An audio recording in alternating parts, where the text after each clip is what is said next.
Welcome to the third video of Sita series by Nandini Sahu.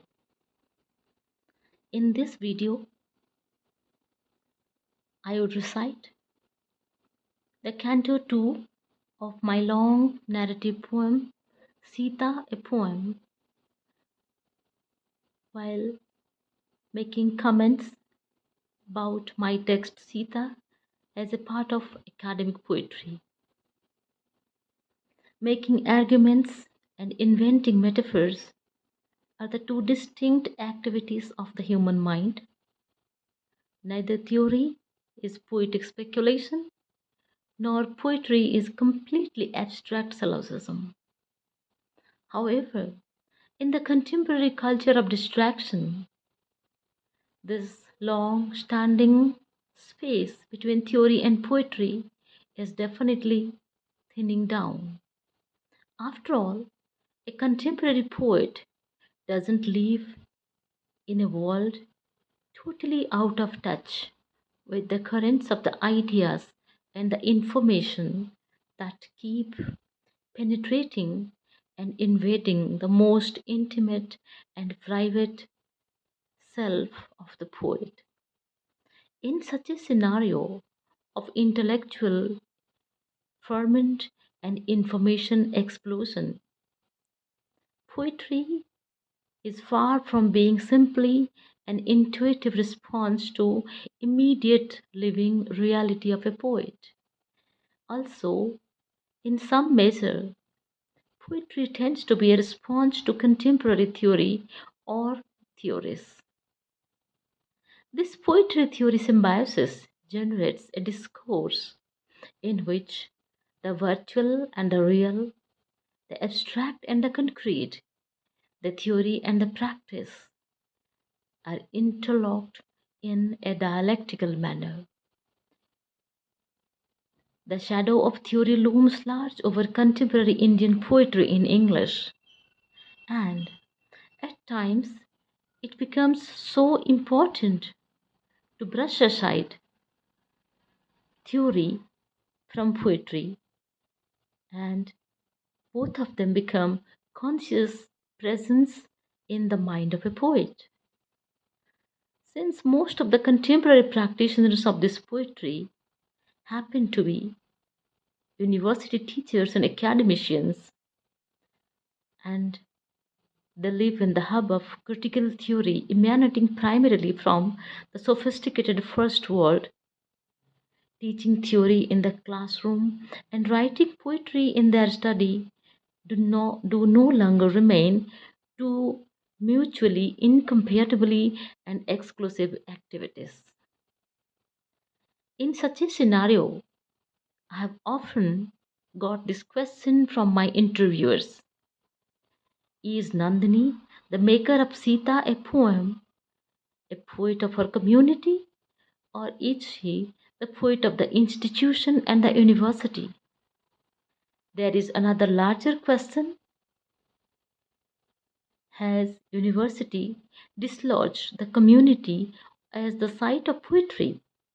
The answer to these questions would be explored in this canto, and I will talk about why and how I write poetry that imbibes and inhales the Desi, the Marga, and the Videshi variants of reality in a frame which is inevitably self reflexive, dialogical, and inter-civilizational. In this canto, the canto 2 of the long poem Sita, a Poem, I deal with this idea of poetry theory symbiosis. Let me recite the poem for you. Canto 2. I am Sita, Janak Nandini Janaki, the doting daughter of my father, King Janaka. I am born in a furrow from Mother Earth in the sanctified sacrificial grounds. I am utterly and unquestioningly in love.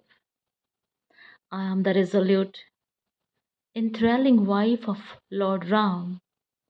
I am here to keep the reserve of the prevalent uses of a patriarchal universe.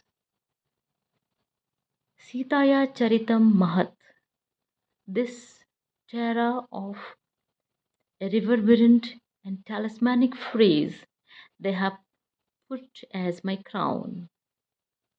My three sisters, Urmila, Mandavi, and Sutakirti, married to Ram's brothers Lakshman, Bharat, and Shatrughan. May I call this sisterhood? Their destinies are as complex as mine, but half as eventful. I am intertwined by many a woman of substance. Anasuya, Sage Atri's wife, and then my concords with the legendary Gargi, Maitreyi, Katyayani, Arundhati, Lopamudra, Ahilya. Then the Rakshasa and the Vanara queens, Mandodari and Tara. It's a woman's world, female bonding, the tales of incredible exoneration and extraction. My story is empirical. You may revolutionize or rationalize its ingredients. Ravan, my abductor, was 10 headed. Hanuman, my devotee, could wax or wane in size. Kumbhakarna was a gargantuan demon in a prolonged slumber. Ram built a bridge over the sea to reach me.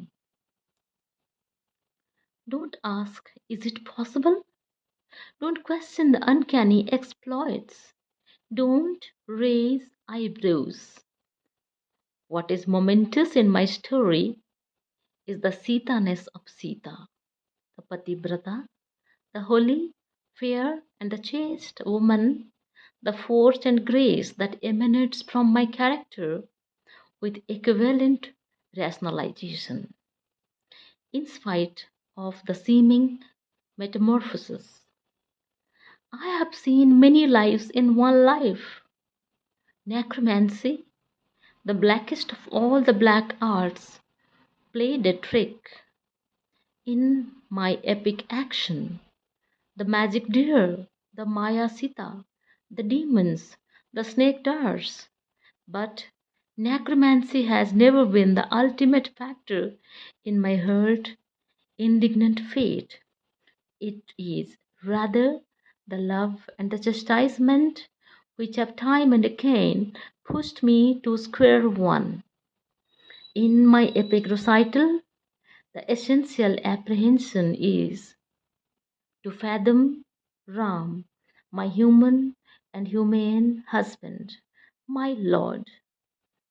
The rest add up to the elements of the invisible ranges of prudence and to the dynamics of my free will. Yes, I am Sita, the willingly exiled woman. This is no archaism with a reckoning. Nevertheless, the vagrant of the human mind, the advance of knowledge and power, of the empowerment of the eco-feminist, and above all, the dreaded prospect of technology affecting the human brain, ancient. This is my small little song that embraces the key to the castles of the spirit and my creative schedules. My epic, the center stage concert vis-a-vis the flora and fauna, steadily discloses itself before you, O terrestrial and cosmic beings, O men and women, O trees, rocks, rivers, clouds, O sky, the sun, the moon, the stars, and the comets. I am ageless, timeless, beneficent, and compassionate. I am a deathless goddess, never alive, ever alive in each woman you encounter. My quintessential story, reverberating from the traps of Mother Earth, is no vain claim. I designate my torment and wield my sovereignty by retiring from Ram after he asks me to take a second test of fire. But I have completed the full cycle of my professed duties of daughterhood, wifehood, and motherhood, beyond patriarchal manipulations and domestic blues. My heart-rending history momentously links the Ram Ravan stories. In a hypothesis, I have the obligation to repeat this immense and magnificent record, hence this poem.